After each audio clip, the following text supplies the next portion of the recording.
Hola nuevamente a todos. Bueno, yo soy Brian Grace-Mancuan y en esta ocasión vengo a hablarles de un tema muy cortito, que son los núcleos intermedios de los núcleos basales.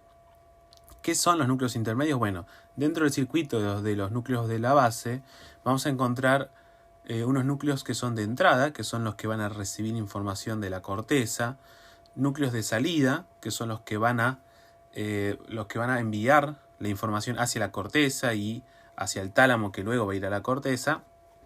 Y luego tenemos los núcleos intermedios, que son los núcleos que están entre los de entrada y los de salida y que van a ser parte de este circuito de núcleos que va a procesar la información. Recordemos que los núcleos de la base tienen una gran participación en lo que es el circuito motor, la coordinación, y una gran importancia tienen en lo cognitivo.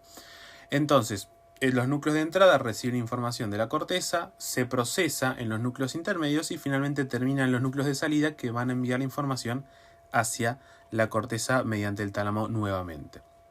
Nosotros vamos a abocar ahora a los núcleos intermedios, es decir, en esos circuitos que ocurren entre los núcleos de entrada y los de salida.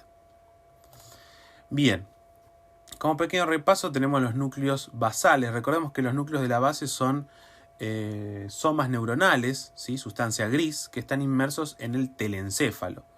Y se los puede dividir en ventrales y dorsales. Los dorsales son el núcleo lenticular, que es muy importante tener en cuenta cómo está formado el núcleo lenticular, porque funcionalmente cada porción se comporta de una forma distinta y tiene distintas conexiones. Entonces recordad que el núcleo lenticular está formado por el putamen y el globo pálido, y que a su vez el globo pálido lo dividimos en un globo pálido medial y en un globo pálido lateral.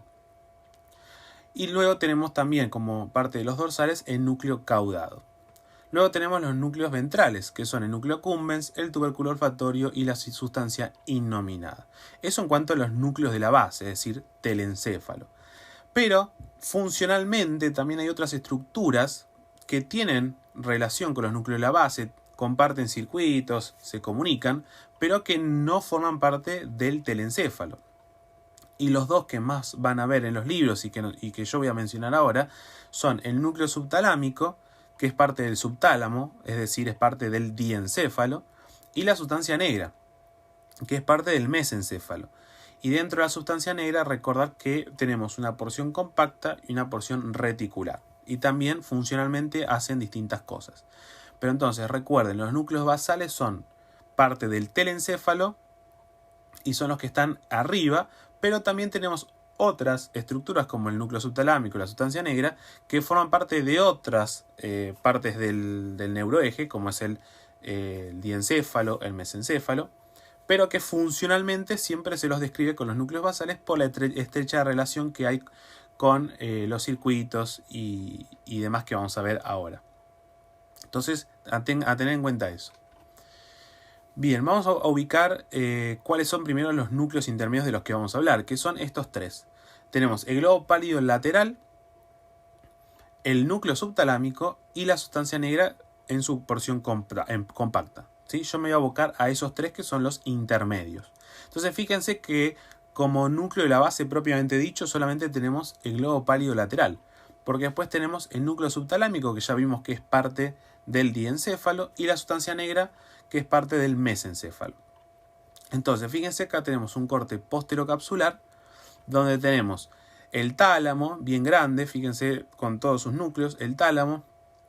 Hacia lateral del tálamo tenemos el brazo posterior de la cápsula interna, y fíjense que lateralmente tenemos el núcleo lenticular con sus porciones. Acá con el número 24 y en esta flecha roja vemos marcado el globo pálido lateral.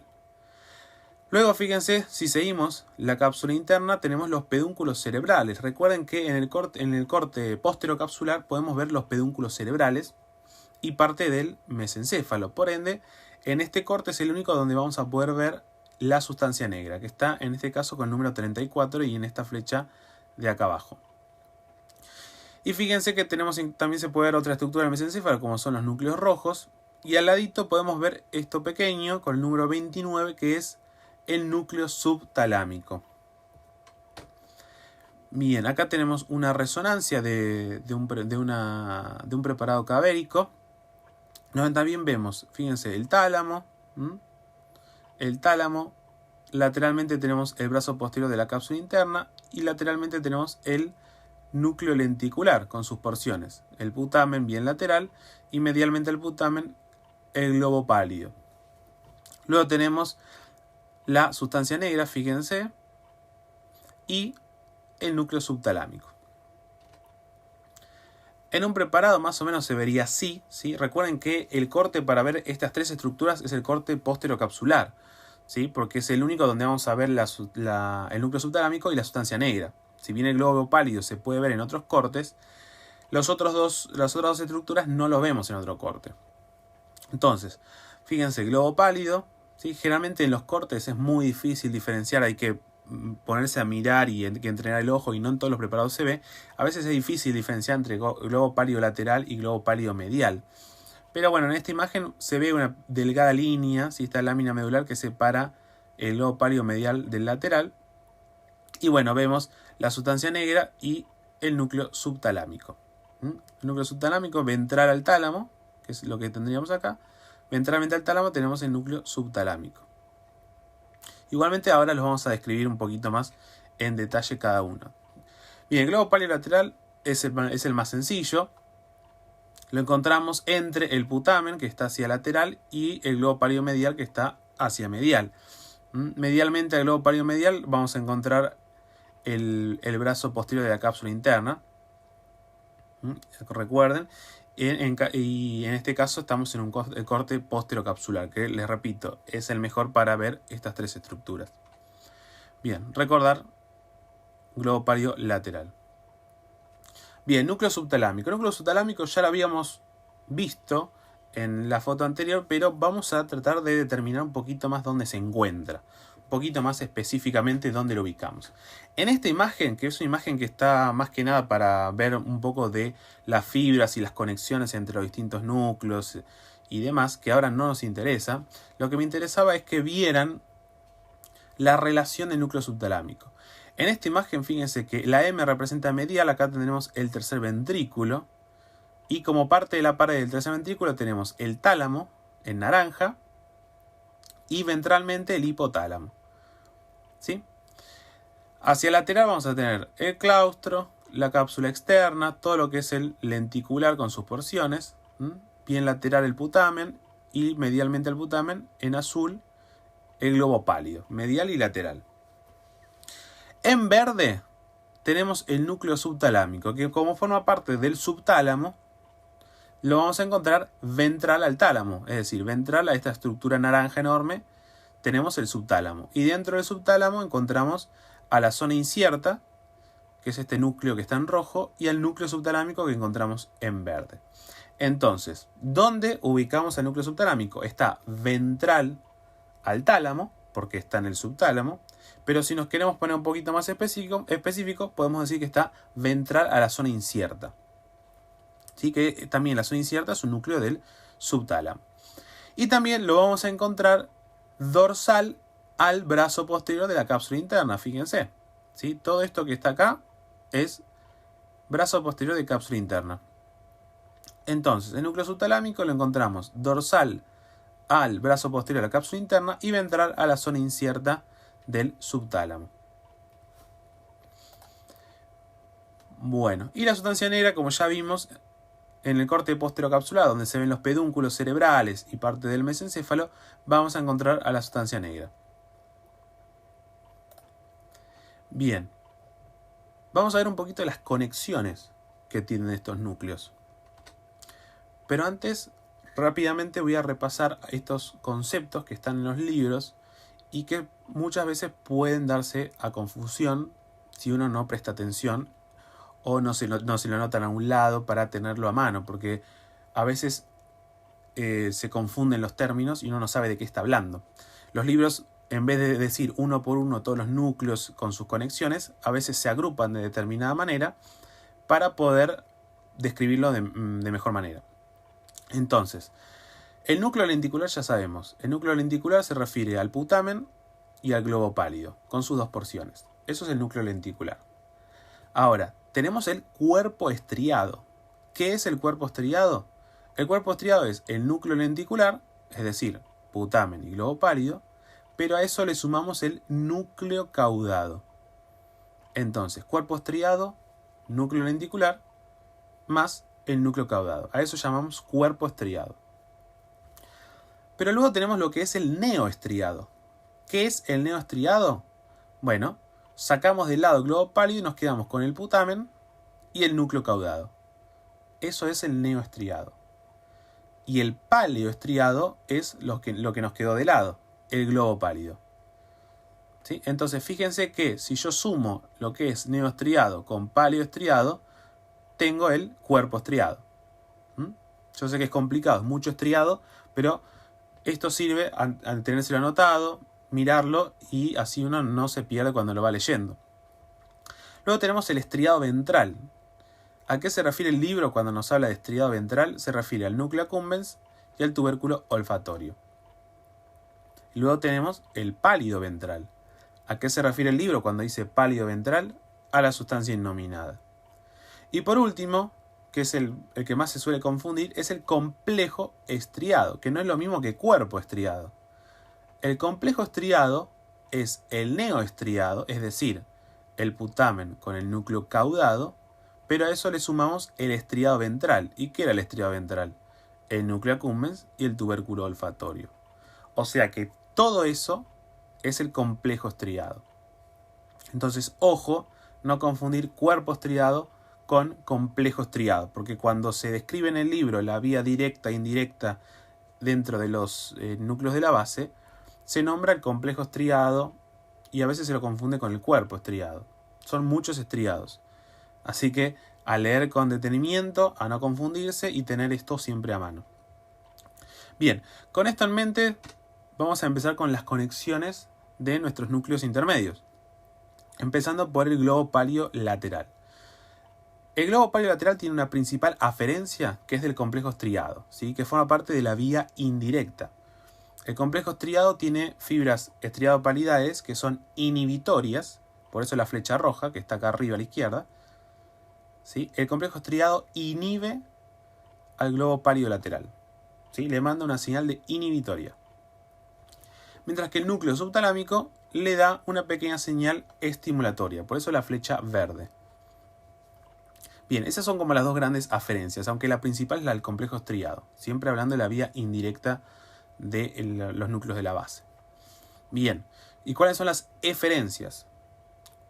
Las eferencias son al núcleo subtalámico, continuando con la vía indirecta, el globo páleo lateral inhibe al núcleo subtalámico, y por otro lado inhibe a la sustancia negra, también formando parte de la vía indirecta. Se inhibe la sustancia negra a sus dos porciones, tanto la porción compacta como la porción reticular.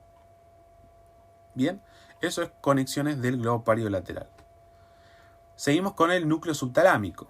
¿Qué conexiones tiene el núcleo subtalámico? Bueno, va a recibir una aferencia, como ya vimos recién, del globo páleo lateral y es inhibitoria. El globo páleo lateral inhibe al núcleo subtalámico, es decir, que de esta forma sigue la vía indirecta. Pero también hay otra vía que no es parte de la vía indirecta, es una pequeña vía llamada hiperdirecta, porque es una vía directa desde la corteza cerebral, corteza motora,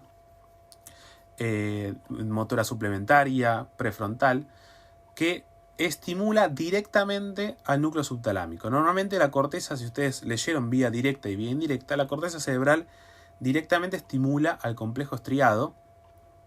Sin embargo, en esta vía se saltea el complejo estriado y directamente estimula el núcleo subtalámico. ¿Sí? Esta es lo que se llama la vía hiperdirecta. Entonces, el núcleo subtalámico recibe un estímulo excitatorio de la corteza cerebral, mientras que recibe un estímulo inhibitorio del globo páleo lateral. Este estímulo inhibitorio corresponde a la vía indirecta que veníamos viendo recién con el globo páleo lateral. Y siguiendo con esta vía indirecta, ¿cuáles son las eferencias del núcleo subtalámico? Bien, el núcleo subtalámico tiene, fíjense, todas flechas verdes porque es estimulatorio. Por un lado, estimula la porción reticular de la sustancia negra, va a mandar un estímulo excitatorio al globo páleo medial y tiene un pequeño feedback con el globo páleo lateral. Bien, y por último, la sustancia negra, porción compacta, que es lo que le dije que yo me iba a abocar, ¿sí? Y ojo con esto de porción compacta y porción reticular, porque la porción compacta de la sustancia negra es intermedia, pero la porción reticular, que yo no la estoy abocando ahora, la porción reticular es un núcleo de salida, ¿sí? Por eso yo soy muy específico cuando hablo de porción compacta. Bien, la sustancia negra, como ya vimos, va a recibir un estímulo inhibitorio del globo pariolateral y lo mismo del complejo estriado, ¿sí? Todo inhibitorio. Y a su vez, la eferencia de la porción compacta de la sustancia negra va a ir al cuerpo estriado, pero acá hay una pequeña salvedad. Porque fíjense que tiene flechita verde para el complejo estriado, pero también tiene flechita roja para el complejo estriado. Entonces, ¿qué hace con el complejo estriado la sustancia negra compacta? ¿Lo estimula o lo inhibe? Bueno, eso depende de los receptores del complejo estriado. ¿Por qué? Porque tanto el complejo estriado participa tanto de la vía directa como de la vía directa de activación. Entonces, las neuronas que van a participar de la vía directa tienen receptores D1. ¿Y eso qué significa? Estos receptores son excitatorios, estimulan, activan. Entonces, la sustancia negra compacta sobre las neuronas de la vía directa va a tener un efecto estimulatorio, ¿sí? Por eso la flecha verde. En cambio, sobre las neuronas de la vía indirecta hay otros receptores, ¿sí? Estos receptores son inhibitorios. Por eso es que la sustancia negra compacta sobre el complejo estriado, sobre las neuronas de la vía indirecta del complejo estriado, tiene un efecto inhibitorio. Entonces fíjense cómo la sustancia negra, por la propiedad de su neurotransmisor, que es la dopamina, y los receptores, según qué receptor tenga las neuronas, la sustancia negra compacta lo que hace es modular, ¿sí? Modula entre la vía directa y la vía indirecta, ¿sí? Tiene un efecto ahí modulador, como que estimula una e inhibe otra. No estimula del todo ni inhibe del todo, sino que tiene un doble efecto. Y el neurotransmisor es la dopamina. Y esto tiene mucho que ver con la patología donde la dopamina está escasa, ¿sí? Donde hay una degeneración. Y ahí es donde entra un poco el tema del Parkinson, donde ya las vías se ven afectadas. Y bueno, en el Parkinson, donde hay justamente un déficit de dopamina, por así decirlo, en las neuronas, entonces acá es donde entra el problema, ¿sí? Pero bueno, para pensar, fíjense el efecto modulador que tiene acá la sustancia negra compacta en ambas vías. Bueno, eso fue todo. Es un tema cortito, no es muy largo. Recuerden leer con detenimiento, no confundirse el cuerpo estriado, complejo estriado, neoestriado.